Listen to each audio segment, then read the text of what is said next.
తక్కువ ఖర్చుతో ఎక్కువ రాబడినిచ్చే పంటగా నువ్వును చెప్పుకోవచ్చు. ఈ పంటకు నీటి అవసరం కూడా తక్కువే. అందుకే మెట్ట ప్రాంతాల్లో పంటగా నువ్వును సాగు చేస్తుంటారు. రబీ వేసవి పంటగా డిసెంబర్ 15, ఫిబ్రవరి 15 వరకు విత్తుతుంటారు. అయితే వేసవి నువ్వుకు పలు తెగుళ్ల బెడద ఉంటుంది. వీటి నివారణకు చేపట్టాల్సిన సస్యరక్షణ చర్యల గురించి ఇప్పుడు తెలుసుకుందాం.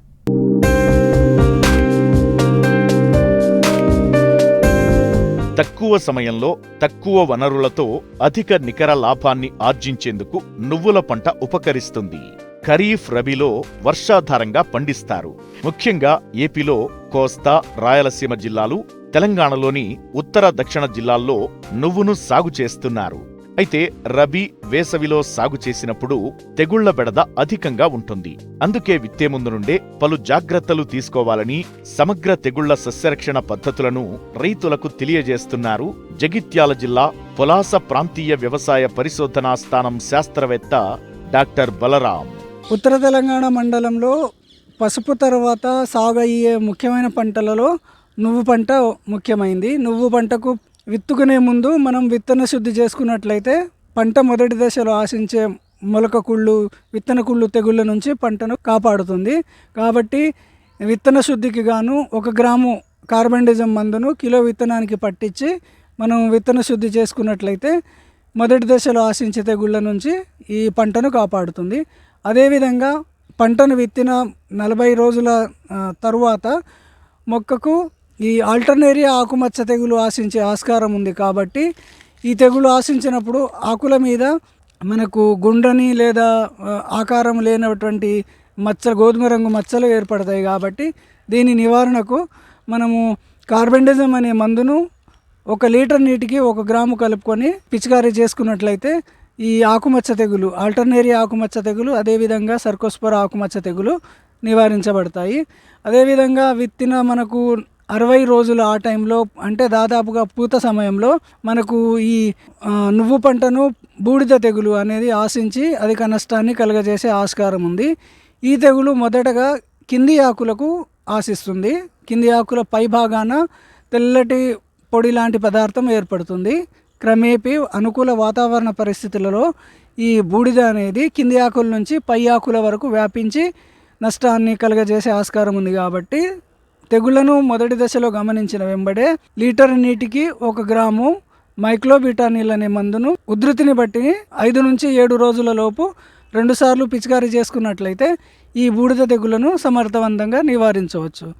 అదేవిధంగా మనకు పూత సమయం తర్వాతనే మనకు ఎండు తెగులు వచ్చే ఆస్కారం ఎక్కువగా ఉంది. సో ఎండు తెగులు రావడానికి గల కారణాలను చూసుకున్నట్లయితే పూత సమయంలో పంట నీటి ఎద్దడికి గురి కావడం ఇది ఒక ముఖ్యమైన కారణం.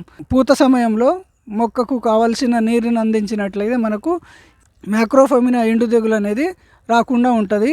ఒకవేళ మనకు ఈ తెగులు ఆశించినట్లు మనం గమనించినట్లయితే మొక్కలు ఒక్కొక్కటిగా ఎండిపోవడం జరుగుతుంది. అదేవిధంగా మళ్ళీ కొన్ని 2-3 రోజుల తర్వాత ఆ ఎండిపోయిన మొక్క చుట్టూ వేరే ఇతర మొక్కలు కూడా ఎండిపోవడం జరుగుతుంది. అలాంటి పరిస్థితులలో మన పంటను కాపాడుకోవడానికి ఈ ఎండిపోయిన మొక్కల మొదళ్ళ దగ్గర మనకు కాపర్ ఆక్సిక్లోరైడ్ అనే మందును లీటర్ నీటికి 3 గ్రాములు కలుపుకొని ఎండిపోయిన మొక్కల మొదళ్ళ దగ్గర, అదేవిధంగా వాటి చుట్టూ ఉన్న మంచి మొక్కల మొదళ్ళ దగ్గర ఈ కాపర్ ఆక్సిక్లోరైడ్ మందును 3 గ్రాములు లీటర్ నీటి కలుపుకొని మనము చల్లుకున్నట్లయితే ఈ మ్యాక్రోఫెమినా ఎండు తెగుల నుంచి పంటను కాపాడుకోవచ్చు. అదేవిధంగా మనకు నువ్వు పంటను ఆశించే మరొక తెగులు ఫిల్లోడి తెగులు. దీన్ని వెర్రి తెగులు అంటాము.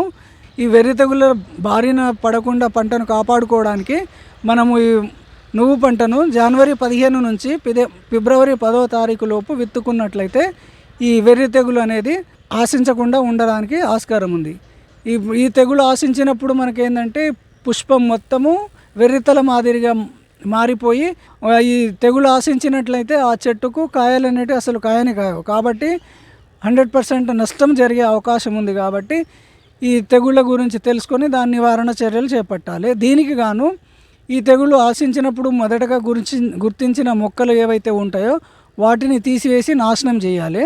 అదేవిధంగా ఈ తెగుళ్లను వ్యాప్తి చెందే దీప పురుగులు వాటి నిర్మూలనకు మనకు అసిఫేట్ 1.5 గ్రాములు లీటర్ నీటికి కలుపుకొని పిచికారీ చేసుకున్నట్లయితే ఈ దీప పురుగులను మనము సమర్థవంతంగా నివారించుకొని ఈ ఫిల్లోడి తెగులు రాకుండా పంటను కాపాడుకోవచ్చు.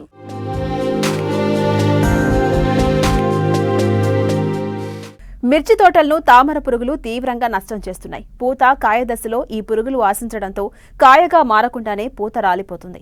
ఎన్ని మందులు పిచికారీ చేసినా లాభం లేదంటూ రైతులు ఆందోళన వ్యక్తం చేస్తున్నారు. అయితే సమగ్ర సస్యరక్షణ చర్యలు చేపడితే నివారించవచ్చని తెలియజేస్తున్నారు జమ్మికుంట కృషి విజ్ఞాన కేంద్రం శాస్త్రవేత్తలు.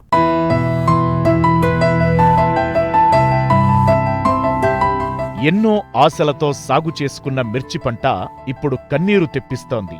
పూత కాత సమయంలో తామర పురుగులు ఆశించి తీవ్ర నష్టం చేస్తున్నాయి. భారీగా పెట్టుబడులు పెట్టిన రైతుల ఆశలు నిలువునా నేలరాలిపోతున్నాయి. సాధారణంగా మిరప పంటలో తామర పురుగులు అన్ని దశల్లోనూ ఆశిస్తుంటాయి. వీటిని నివారించడానికి రైతు స్పైనోసాట్, ఫిప్రోనిల్, డయూఫెన్థయూరాన్ లాంటి మందులను పిచికారీ చేసి నివారించడం జరుగుతుంది. అయితే ఈ కొత్త రకం తామర పురుగులు వాటికి భిన్నంగా ముదురు నలుపు రంగులో ఉండి ఎలాంటి పురుగు మందులకు లొంగకుండా విపరీతంగా పూతను ఆశించి నష్టపరుస్తుండటం వలన రైతులు తీవ్ర ఆందోళన వ్యక్తం చేస్తున్నారు. వీటి నివారణకు సమగ్ర సస్యరక్షణ చర్యలు చేపట్టాలని తెలియజేస్తున్నారు కరీంనగర్ జిల్లా జమ్మికుంట కృషి విజ్ఞాన కేంద్రం శాస్త్రవేత్త వేణుగోపాల్. ఎప్పుడు లేనటువంటి విధంగా ఈ సంవత్సరం తామర పురుగు దిత్తి అనేది మిరప పంటలో మనం గమనిస్తూ ఉన్నాము. దీంతో రైతు విచ్చలవిడిగా మన పురుగు మందులు పిచికారీ చేయాల్సిన అవసరం వచ్చింది. కాబట్టి దీనివల్ల అధిక నష్టాన్ని మన రైతు భరించాల్సిన అవసరం వస్తుంది. కాబట్టి దీన్ని ప్రతి ఒక్క రైతులు కూడా ఈ యొక్క పురుగుని గమనించాల్సింది. ఎందుకంటే ఈ యొక్క తామర పురుగు ఇప్పుడు గమనించేది ఏంటంటే నల్ల రంగులో ఉంటుంది. దీన్ని నల్లి అనుకోవడం జరుగుతుంది. దీనివల్ల అపోహ వల్ల నల్లి మందులు ఎక్కువగా మనం కొట్టడం జరుగుతుంది రైతులు. కాబట్టి ఈ యొక్క తామర పురుగుని గమనించాలి. ఈ యొక్క తామర పురుగు వచ్చేసి మనకు ఎక్కువగా పువ్వుల్లో మనకు కనబడుతుంది. మినిమం ఒక 15 నుంచి 25 యొక్క ఈ పురుగులు మనం గమనిస్తున్నాము.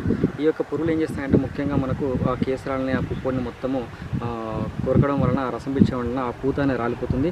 పిందె కట్టడం జరగదు కాబట్టి ఈ విధంగా పూత రాలిపోతుంది. అదేవిధంగా మనం మామూలు తామర పురుగులు అయితే మనకు ఆకులపైన చేరేసి ఆకుల్ని రసం పీల్చడం వల్ల ఆకు ముడత అనేది మనం గమనిస్తూ ఉంటాము. కానీ ఈ యొక్క పురుగు వచ్చేసి మనం ఆకు యొక్క పత్రహరితాన్ని కాకుండా మొత్తం ఆకులోపడి చొచ్చుకోవడం వల్ల ఆకుకు రంధ్రాలు పడడము, ఆకు కింద మొత్తం కూడా మనం మట్టి రంగులో మారడం వల్ల మనం గమనిస్తూ ఉన్నాము. ఈ యొక్క నల్ల తామర పురుగులు వచ్చేసి మనకు 1 మిల్లీమీటరు పొడవులో ఉంటాయి. అదే మగ పురుగులు చూసుకున్నట్లయితే వాటికంటే చిన్నగా ఉంటాయి. ఈ పురుగుల్ని గుర్తించి రైతు ఖచ్చితంగా మనకు సస్యరక్షణ చర్యలు పాటించాలి. అయితే ఇవి మొదటగా నల్ల తామర పురుగు వచ్చేసి మనకు ఒక 150 నుంచి 200 గుడ్లు మనకు చెట్లపైన పెడుతూ ఉంటుంది. ఇవి ఈ పొదిగిన తర్వాత 2 దశలు ఏవైతే ఉంటాయో అవన్నీ కూడా మనకు చెట్టుపైన జరుగుతాయి. ఏదైతే కోశ దశ ఉంటుందో అది నేల మీద జరుగుతుంది. కాబట్టి రైతులు మందులు పిచికారీ చేసేటప్పుడు చెట్టుపైన కాకుండా ఆ యొక్క నేల మీద పిచికారీ చేయడం ద్వారా కూడా దీన్ని నివారించవచ్చును. ఈ యొక్క తామర పురుగుని మనం గమనించి మనము తగిన సస్యరక్షణలు పాటించాల్సిన అవసరం ఉంటుంది. ముఖ్యంగా మనము ప్రతి ఒక్క రైతు కూడా ఎకరానికి 50 నుంచి 100 వరకు మనం పసుపు రంగు జిగురు అట్టాలని పెట్టాలి. అదేవిధంగా బ్లూ కలర్ అట్టాలను కూడా మనం పెట్టాల్సిన అవసరం ఉంటుంది. దీని ద్వారా ఏంటంటే మనకు తామర పురుగులు ఎక్కువగా బ్లూ కలర్ అట్టలకి ఎక్కువగా ఆశించడం జరుగుతూ ఉంటుంది. అదే పసుపు రంగు అట్టలైతే ఏవైనా తెల్లదోమలు ఉన్నట్లయితే వాటిని అవి ఈ యొక్క పసుపు రంగు అట్టలకు చిక్కుకునే అవకాశం ఉంటుంది. కాబట్టి ఎక్కువగా రైతులు ఎంత వీలైతే అంత విధంగా మన జిగురు పూసిన అట్టాలని ఉపయోగించడం ఉత్తమం. అదేవిధంగా మన రైతులు అందరూ కూడా ఈ యొక్క నల్ల తామర పురుగును నివారించాలంటే శాంట్రినిపోల్ మందు మనకు అందుబాటులో ఉంటుంది. లీటర్ నీటికి 2 ml. అదేవిధంగా ఇమిడాక్లోపిడ్ అదేవిధంగా ఫిప్రోనిల్ కలిపినటువంటి మందు కూడా మనకు అందుబాటులో ఉన్నాయి.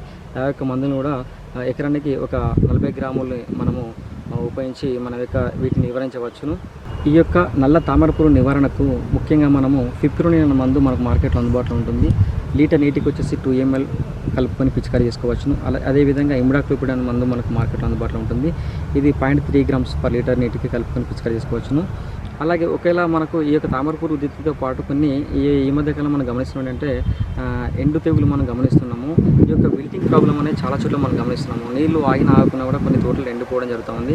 ఈ యొక్క తోటల్లో మనం ఎక్కువ మార్కెట్లో మనకు దొరుకుతున్న టెబిక్వినజోల్ మందు కూడా మనకు మార్కెట్లో అందుబాటులో ఉంది. ఇది లీటర్కి వచ్చేసి మనం ఒక 1.2 ml తీసుకొని మనము పిచికారీ చేయడం ద్వారా, అలాగే వేర్లు తడిసే విధంగా మనము పిచికారీ చేయడం ద్వారా కూడా మనకు ఏంటంటే మొక్క తడిసే విధంగా పిచికారీ చేయాలి. దీని ద్వారా ఏంటంటే ఈ యొక్క ఎండు తెగులు మనం నివారించే విధంగా ఉంటుంది. అదేవిధంగా ఈ యొక్క మందుల్ని మార్చి చేయడం ద్వారా మనకేంటంటే ఈ యొక్క తామర పురుగులు కానివ్వండి, అలాగే ఈ యొక్క ఎండు తెగులు కూడా మనము నివారించే అవకాశం ఉంటుంది. అయితే ముఖ్యంగా మనకు తెగులు ఒకేలా మనం గమనించినట్లయితే రైతులందరూ కూడా మొదటగా సిఓసి కాప్రాక్స్ క్లోరైడ్ మందు మనకు మార్కెట్లో అందుబాటులో ఉంటుంది. లీటర్ నీటికి 3 గ్రాములు కలుపుకొని వేర్లు తడిచే విధంగా మనము ఎక్కడైతే మనకు మొక్క ఎండిపోతుందో దాని చుట్టుపక్కల మినిమం 6 నుంచి 8 ఫీట్ల వరకు ప్రతి ఒక్క మొక్కకు వేర్లు తడిచే విధంగా మనము మందు పోయాలి. దీని ద్వారా ఏంటంటే ఎండు తెగులు మనకు తొలగే అవకాశం ఉంటుంది.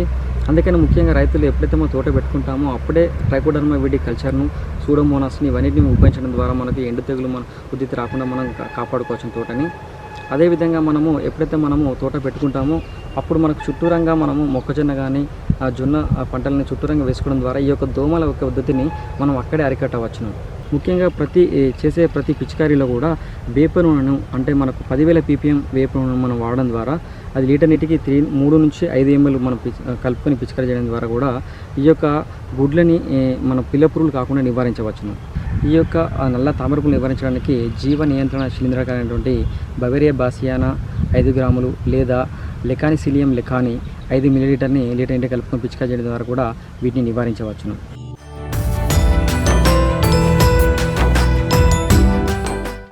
తక్కువ కాలంలో పంట చేతికి వచ్చే అప్రాలలో పెసర ముఖ్యమైనది. ఈ పంట సాగుతో భూసారం పెరగడంతో పాటు తరువాత వేసే పంటకు మంచి మాంసకృతులు, నత్రజని లభిస్తుంది. ప్రస్తుతం వరి మాగాణుల్లో ఈ పంటను విత్తేందుకు రైతులు సిద్ధమవుతున్నారు.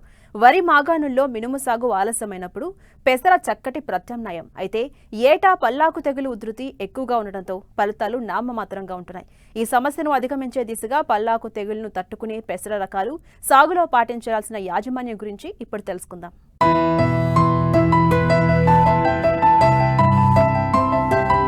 వరి మాగాణుల్లో పెసర సాగు తక్కువ ఖర్చుతో స్వల్ప కాలంలోనే మంచి ఫలితాలను పొందవచ్చు.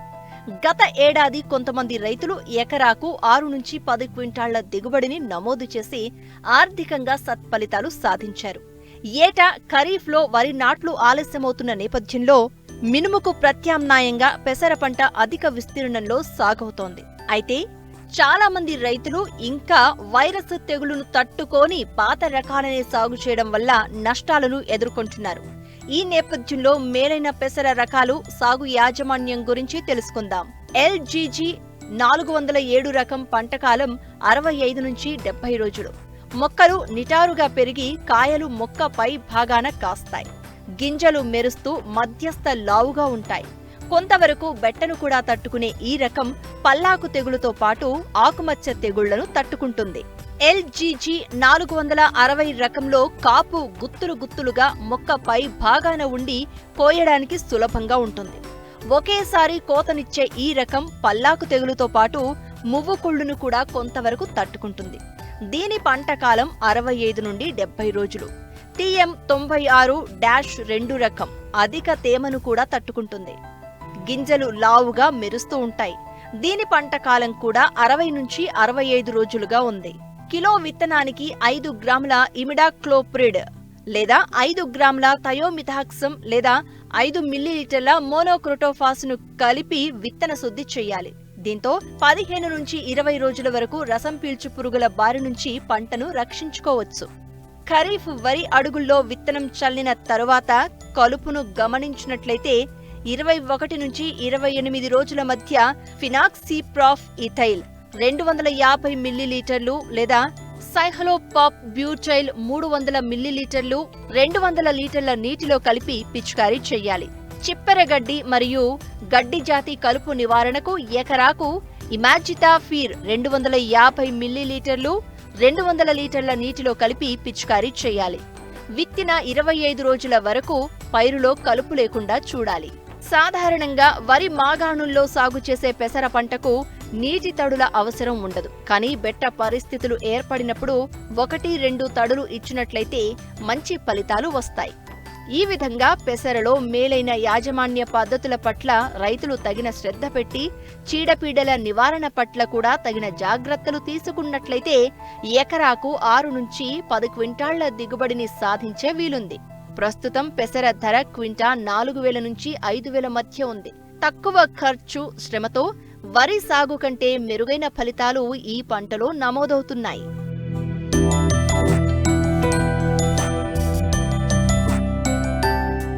మనకు తెల్ల చేపలు రొయ్యల పెంపకం గురించి తెలుసు, కానీ సహజ సిద్ధంగా దొరికే ఇంగిలాయ్ చేపలను ప్రయోగాత్మకంగా పెంచి విజయం సాధించారు ఏలూరు జిల్లాకు చెందిన ఓ యువ రైతు. అంతరించిపోతున్న ఈ చేపలకు మార్కెట్లో మంచి డిమాండ్ ఉండడంతో లాభాలు కూడా అదే స్థాయిలో ఆర్జిస్తున్నారు.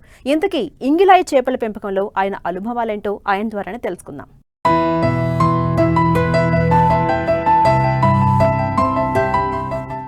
ఇదిగో ఇక్కడ చేపలు పడుతున్న ఈ చెరువు ఏలూరు జిల్లా మండవల్లి మండలం గన్నవరం గ్రామంలో ఉంది. ఇక్కడే కష్టాన్ని విజయంగా మార్చుకున్న యువ రైతు కూనపరాజు నాగరాజు కథ మొదలైంది. గతంలో తెల్ల చేపలు రొయ్యల పెంపకం చేపట్టిన ఈయనకి వ్యాధులు, పెట్టుబడులు, నష్టాలు ఇవన్నీ ఒక దశలో భారమయ్యాయి.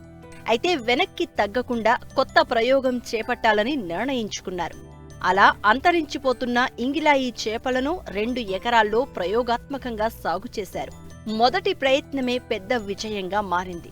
పెరుగుదల బాగుండడంతో పాటు మార్కెట్లో కూడా మంచి డిమాండ్ రావడంతో పశ్చిమ బెంగాల్ నుండి వ్యాపారులు స్వయంగా వచ్చి కొనుగోలు చేస్తున్నారు. ఇంగిలాయి చేపలు కిలో ధర 320 రూపాయలపైనే పలుకుతూ ఉండడంతో ఇతర చేపలతో పోల్చితే మంచి లాభాలు వస్తున్నాయని నాగరాజు చెప్తున్నారు. మేము 2 ఎకరాలు సింగి సాగు చేస్తున్నామండి. ఈ సాగు కోసం మేము ఆక్వానెస్ట్ వారి దగ్గర నుంచి ఈ సింగి పిల్లని తీసుకురావడం జరిగిందండి. ఈ పిల్ల మనకి వాళ్ళు అక్కడ మేతలు ఫీడ్ హ్యాబిటెట్ చేసి మనకి ఇవ్వడం వల్ల ఇక్కడ కూడా తేలే పిల్లటిని మనం పిలిస్తే వచ్చి తినే విధంగా చిన్నప్పటి నుంచి కూడా దానికి తగిన సైజు, ఏ సైజు అయితే తింటుందో ఆ సైజు కాడి నుంచి మనం ఇచ్చుకుంటూ వచ్చామండి. 1 mm కాడి నుంచి 6 mm వరకు కూడా మనం ఇచ్చామండి. ఇది 10వ నెల అండి. 8 నెలలకి మనం 4 హార్వెస్టులు చేసామండి. ఇది 10వ నెల వచ్చేసరికి ఫుల్గా మొత్తం బాటం అంతా కూడా కంప్లీట్గా చేసేసుకుంటూ హార్వెస్ట్ చేస్తున్నామండి. ఇదంతా నేల అడుగు బురదలో ఉంటుందండి. ఇది కొల్లేరులో విడిగా దొరికే స్పీసెస్ అండి ఇది. కానీ ఇప్పుడు అక్కడ అంతరించిపోవడంతో మేము కూడా దీన్ని మళ్ళీ పునరుద్ధరించడంలో ఒక భాగస్థులం అయ్యామని మేము ఆశిస్తున్నాం. అలాగే అందరూ కూడా విరివిరిగా చేసుకోవడానికి అనువుగా ఎకరం, అరెకరం ఈ ట్యాంకులు వేసుకోవచ్చండి. మాకు ఇక్కడ 90% సర్వేబిలిటీ దొరికిందండి. ఇలా ఈ రకంగా మనకి బయట నుంచి వచ్చే సీడు దొరకట్లేదండి. ఇదేంటంటే ఒకదాన్ని ఒకటి కెన్బాలిజం, అది ఇంకో జీవిని కొట్టుకు తినటమే దీని పని.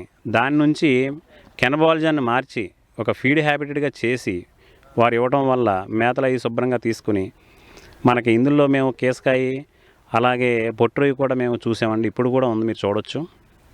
దాన్ని కూడా అదేమీ తీసుకుంటలేదు. ఆహారం మేము ఆల్రెడీ మేతలు ప్రతి పట్టుబడికి కూడా మనం 6 రోజులు ముందే మేతలను ఆపుకోవాలండి. అప్పటికి కూడా వారం నుంచి 6 రోజులు ఆపినా సరే ఎటువంటి కెనబాలిజం అనేది లేదు. ఎందుకంటే అది కెనబాలిజం మారిపోయింది, ఓన్లీ ఫీడ్ హ్యాబిట్ అయిపోయింది కాబట్టి అందరూ కూడా దీన్ని విరివిరిగా చేసుకోవచ్చు. అలాగే మనం డొమెస్టిక్ మార్కెట్లో కూడా వెళ్ళొచ్చండి. ఇది ఇప్పుడు దాకా ఇది వెళ్ళేది వెస్ట్ బెంగాల్, మొత్తం కలకత్తా అటు సైడే తింటారు దీన్ని. మన వాళ్ళు విరిగా ఇది వరకు దొరికినప్పుడు అందరూ కూడా తీసుకునేవారు ఈ చేపని. ఇప్పుడు మళ్ళీ మేము కొంతమందికి ఇచ్చినప్పుడు కూడా చాలామంది బాగుంది, ఈ చేప చాలా బాగుంది అని ఒక మంచి ఫీడ్బ్యాక్ అయితే ఇవ్వడం జరిగిందండి. ఈ రైతులందరూ కూడా వేసుకుని మన డొమెస్టిక్ మార్కెట్లో అమ్ముకుంటే ఇంకా మంచి బెస్ట్ ప్రైస్ తీసుకోవచ్చు. 6వ నెల కల్లా మనం పట్టుబడి అనేది కంప్లీట్ చేసుకోవచ్చండి. ఎట్టి పరిస్థితుల్లో కూడా మాకు 4వ నెలలోనే మంచి సైజులో చూసాము.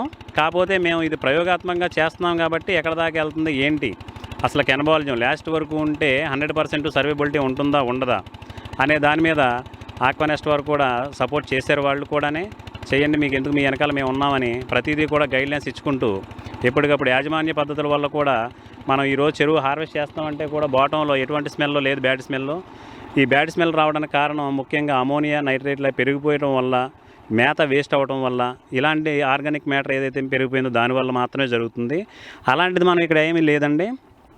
మనకి ఇన్ని నెలలైనా సరే ఫీడ్ వచ్చేసి లో కాస్ట్ అయ్యిందండి. 1.2, 1.3 FCRలోనే ఉంటాం మేము. ఈ అందరూ కూడా దయచేసి ఇది కూడా గమనించి చక్కగా 6వ నెల కల్లా కంప్లీట్ చేసుకునే విధంగా వెళ్ళండి. మేతలు మనం తేలే పిల్లెట్టు ఇచ్చుకుంటే మనకు అది ఎంత కన్జ్యూమ్ చేస్తుంది ఏంటనేది మనకు అంతా కూడా పక్కాగా అబ్జర్వేషన్ అవుతుందండి. కొంతమంది ములిగే మేతలు ఇవ్వడం వల్ల కూడా కొంతమంది బాగా నష్టపోయారు రైతులని మేము విన్నాం, చూసాం కూడానండి, మా ఫ్రెండ్స్ చేశారు. కాబట్టి ఎప్పటికప్పుడు మనం ప్రతిదీ కూడా ప్రతి నెల మనం నెట్టింగ్ వేసుకోవటం, ఆ గ్రోత్లు సైజులు ఎలా వస్తున్నాయని చూసుకోవటం, దాని ప్రకారం ఎదరికెళ్తే ఇవన్నీ పరిగణలోకి తీసుకుని వాటర్ మేనేజ్మెంటు, ఈ మేనేజ్మెంట్లు చేసుకుంటే 100% సక్సెస్ఫుల్గా ఉంటారండి రైతాంగం. ఈ 2 ఎకరాల్లో హై డెన్సిటీలో వేసామండి మేము. అంటే సర్వేబిలిటీ అందరికీ కాయట్లేదు కదా, ఒకవేళ మనకి ఎలా ఉంటుందని. కాకపోతే 90% దొరికేసరికి చాలా సంతోషంగా ఉన్నామండి మేము. ఇక్కడ హ్యాపీగా ఫీల్ అవుతున్నాం. ఇలా ప్రతి రైతుకి కూడా 90% సర్వేబిలిటీ దొరికితే మంచి ఆదాయ వనరుగా ఉంటుంది. మేము 2017 నుంచి ఈ రొయ్యల సాగు, చేపపిల్లల సాగు చేస్తున్నాం. కానీ దానికంటే కూడా ప్రత్యామ్నాయంగా ఆల్టర్నేటివ్ కూడా ఇది చాలా బాగుందండి. ఏదైనా సరే పక్కన ఒక అరెకరం పెట్టుకుని ఎకరం వీటి చిన్నాటిలో చేసుకుంటే మన డొమెస్టిక్ మార్కెట్లోనే వెళ్ళిపోతుందండి. మంచి బెస్ట్ ప్రైస్ ఇస్తున్నారు, 380 రూపాయలు ఇస్తున్నారు. ఈరోజు మేము పట్టింది 320 రూపాయలు చేసి ఇక్కడ మన చెరువు కాడ కేజీ 320 రూపాయలు చేసి మన చెరువు కాడ వారు తీసుకెళ్తున్నారండి. మేము 8 టన్నులు ఇప్పటికి హార్వెస్ట్ చేసి బయటికి పంపేసామండి. ఇది లాస్ట్ హార్వెస్ట్ అండి. ఇప్పుడు మేము 12 క్వింటాల నుంచి 15 క్వింటాల వరకు అంటే టన్నున్నర వరకు మెటీరియల్ మేము ఆశిస్తున్నాం. ఇప్పటికి మనకు చెరువు గట్ట ఎక్కింది, ఒక టన్ను ఎక్కేసిందండి పైన. ఇంకా గుంట అవతల గుంట కూడా ఖాళీ చేయవలసి ఉందండి. మాకు అనుకున్నంత నెంబర్ దొరుకుతుందండి. ఇతర చేపల సాగు కంటే కూడా ఇది బాగుందండి. దీనికి ఏంటంటే ఎయిర్ బ్రీత్ కాబట్టి ఇది పైకి వచ్చి గాలి తీసుకుంటుంది. మనకి కరెంటుతో ఫ్యాన్ సెట్లు అవసరం లేదు. చాలా వాటర్ మాత్రం మేనేజ్మెంట్ చేసుకోవాలి. ఎప్పటికప్పుడు ఫ్రెష్ వాటర్ అనేది మార్చుకుంటూ ఉండాలండి. మాకు ఈ పట్టుబడి ఈ రోజుతో అయిపోయింది. మళ్ళీ ఒకసారి సీడ్ అది చూసుకుని క్వాలిటీ చూసుకుని నెక్స్ట్ ప్రాజెక్ట్ కోసం మేము రెడీ అవుతున్నామండి. ఈసారి ఎట్టి పరిస్థితుల్లో కూడా మేము 5 నెలల కల్లా కంప్లీట్ చేసుకుని 6 నెలల కల్లా బయటికి అంటే క్రాప్కి కూడా 6 నెలలు, ప్రతి 6 నెలలకి కూడా క్రాప్ పడతామండి. ఆ హ్యాచరీ వారి దగ్గర ఇది కాకుండా మాగూరు, ఆ దేశీ మాగూరు అంటే మనకి మార్పు చేప, ఇది వరకు చేలల్లోనూ పంటకాలల్లోనూ కొల్లేరులోనూ బాగా దొరికేదండి. అది కూడా మనకి ఈ షింగి వచ్చేసరికి లీస్ట్ 80 గ్రాముల నుంచి పావు కిలో దాకా మేము చూసామంటే 250 గ్రాముల దాకానే చెరువులో హైయెస్ట్ పావు కిలో, లీస్ట్ వచ్చేసి 80 గ్రాములు అండి. అలాగే మనకి మాగూరు, దేశీ మాగూరు వేసుకున్నప్పుడు ఏదైతే మార్పు చేప అది కూడా మంచి టన్నేజ్ తీసుకొచ్చండి. దాన్ని కూడా అది ఇప్పుడు ఇంకా R&Dలో ఉన్నారు, ఇంకా ఇవ్వలేదండి ప్రస్తుతానికి. అది కూడా మనం తీసుకొచ్చండి. ఇది కేవలం ఒక ప్రయోగం కాదు, యువ రైతు పట్టుదల, ఆలోచన, ఆవిష్కరణలకు నిలువెత్తు నిదర్శనం. అంతరించిపోతున్న చేపజాతిని రక్షిస్తూ లాభదాయకమైన మార్గాన్ని ఎంచుకుని అందరికీ ఆదర్శంగా నిలుస్తున్నారు.